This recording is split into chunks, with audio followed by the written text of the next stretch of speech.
Hello and welcome to all my students to my channel Science Hub, where I will be discussing about the different topics of science, as well as I'll discuss about the different topics of biology for the higher classes. So let us start with a topic from class 10, which is how do organisms reproduce. From that chapter I'll be discussing today the topic human reproduction. Okay, so let us start with that topic. Yeah. So this is the topic of the day, human reproductive system, that is from class 10. So human beings are reproduced by sexual method after attaining the puberty. Now what is this puberty meaning? Puberty is nothing but it is actually a time period during the adolescence period of human being where they gets the maturity in their sexual organs. So yes, here it is. The puberty, it is a time period during adolescence when reproductive organs starts developing and attains sexual maturity. Puberty in male and female actually varies with the time. They have different time period when it actually starts. In case of male, it starts from 13 to 14 years, whereas in case of female, it starts from 10 to 12 years. So what exactly changes that takes place during this puberty? So here are some list that I have made. Common changes in male and common changes in female.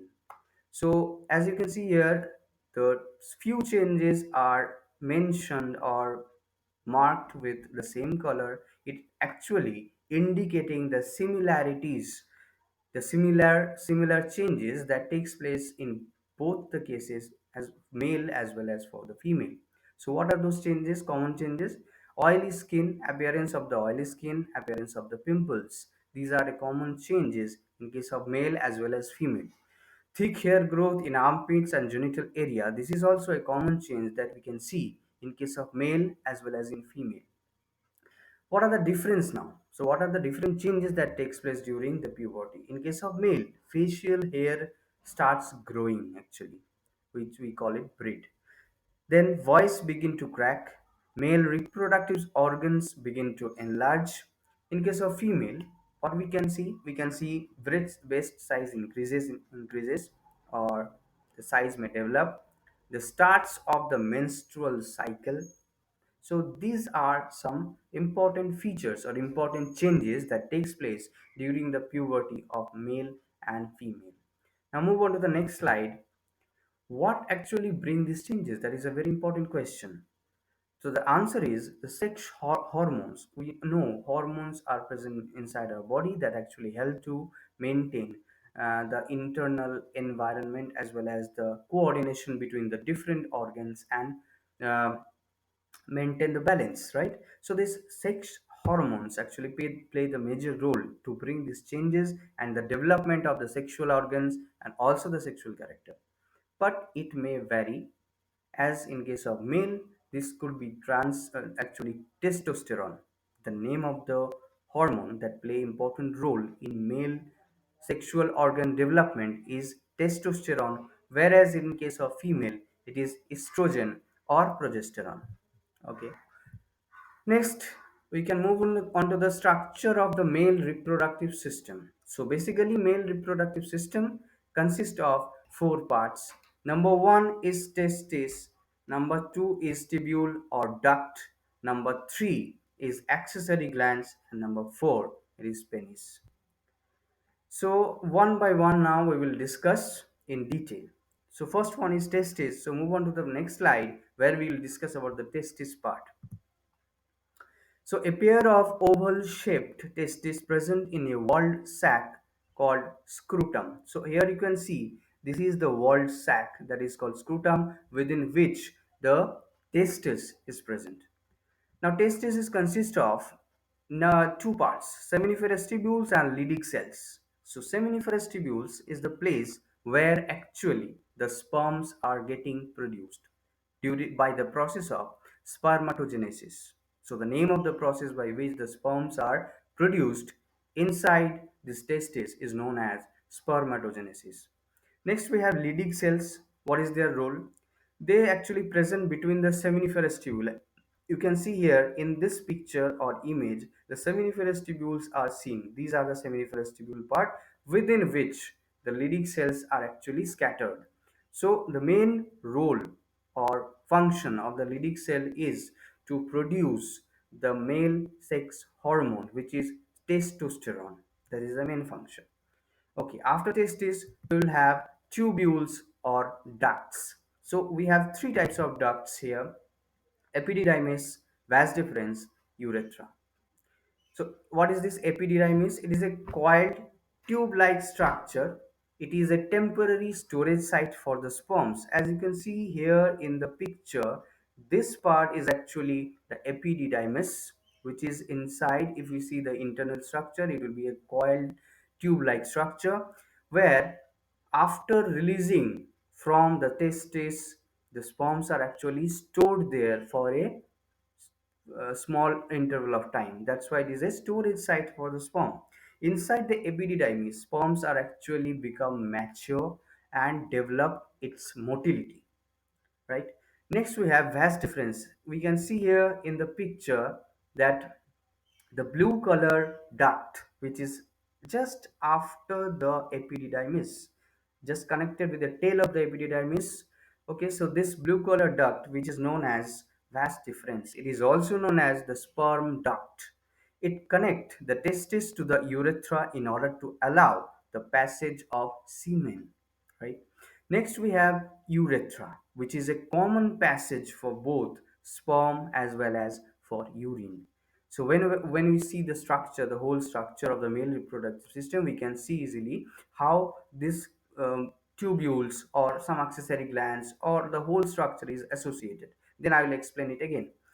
It actually secretes the seminal fluid and nutrients that help to develop or help to you can say maintain the health of the sperms, right? So these are the ducts or the tubules that we have with associated with the male reproductive system. Now move on to the next part, that is accessory gland. Though they are accessory glands, but they play some major roles in this. Basically, there are three accessory glands present. Number one is prostate gland, number two seminal vesicle, and number three Cowper's gland. So prostate gland, as we can see here, it is a pair of bilobed gland which is actually present just near the uh, just near the urethra, or you can say surrounding the urethra. It secretes the alkaline secretion to neutralize the acid in the vagina. That is the main function of this prostate gland. Next, we have seminal vesicle, which actually release milky viscous fluid, which contain fructose, protein, and other chemicals to nourish the sperm. That is the main function. Next, we have Cowper's gland. This small ovate glands opens into the urethra and serve as a lubricant. Just like the oil, it's also serve as a lubricant so that sperms can move easily from the testis and reach to the penis, so that during the intercourse or the sexual copulation, the sperms can be easily come out from the penis. That is the main purpose. So these are the three glands, accessory glands, which also plays a major role during the sexual intercourse, right? Next, we have the last part of the male reproductive system, that is penis. It is an external genital organ which become erect during the sexual intercourse. It actually transfer the sperms into the vagina of the female during the copulation, and also act as a common passage for sperms as well as the urine. So this is all about the structure of the male reproductive system. Next, we will see the entire picture of the male reproductive system together. Here it is.